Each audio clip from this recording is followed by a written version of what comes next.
Hi, my name's Cale Good. Today I want to talk to you about bar chord changes. Specifically, I want to talk to you about the change between C and F. All right, now if you haven't already done my 2-finger independence exercises, please go back and do them and check them out because they'll be helpful for you. And I'm going to reference them a little bit here. So, all right, cool. For starters here, please remember that your bar chord shape, all right, is just an E major shape.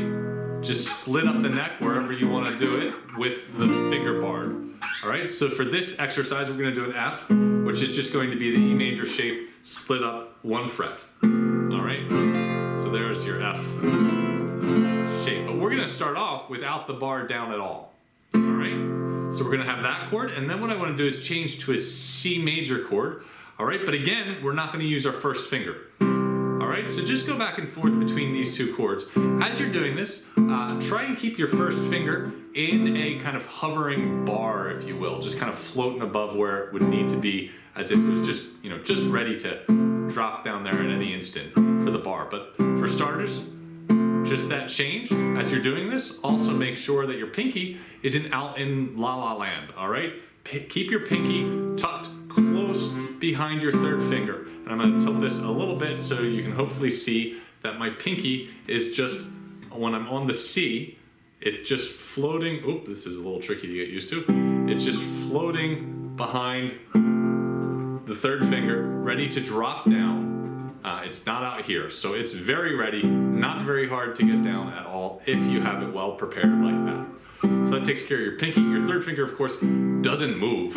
Leave that down on the fretboard. And your 2nd finger just drops down a string. So you see, all in all, that aspect of the change is not really that difficult. So let's move on to the next step, and that would just be doing that same change, but when you land on the F, actually put the bar down. All right? So you get used to applying that pressure with those fingers landing, hopefully everything landing relatively simultaneously. Please remember that this picture-in-picture thing right here is a little bit delayed because it's over a Wi-Fi signal, so the sound won't exactly line up with what I'm doing there. Hopefully it's still useful for you though.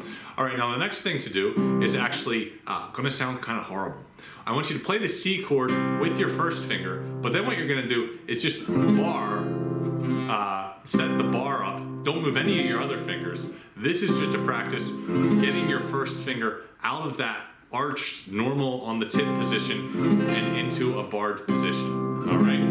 And the last step on this is to actually add in the other fingers moving so you're actually doing the full chord change.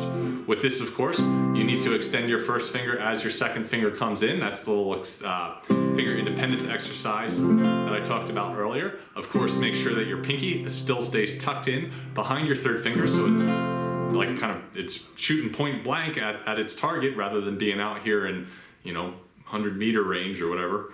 And yeah, so do that. Now, with this exercise, please do not move on to the next step until you can do the previous step, the step you're on, fluently and comfortably without any tension, excess tension, or sort of anxiety or uncertainty about what your fingers are supposed to do. Go slow.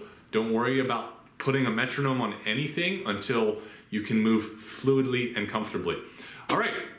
Hopefully you found that video useful. If you like it, give me a thumbs up thing and subscribe and tell all your friends and go out and yell it on the streets that this was the best video ever. Thanks. Have a nice day.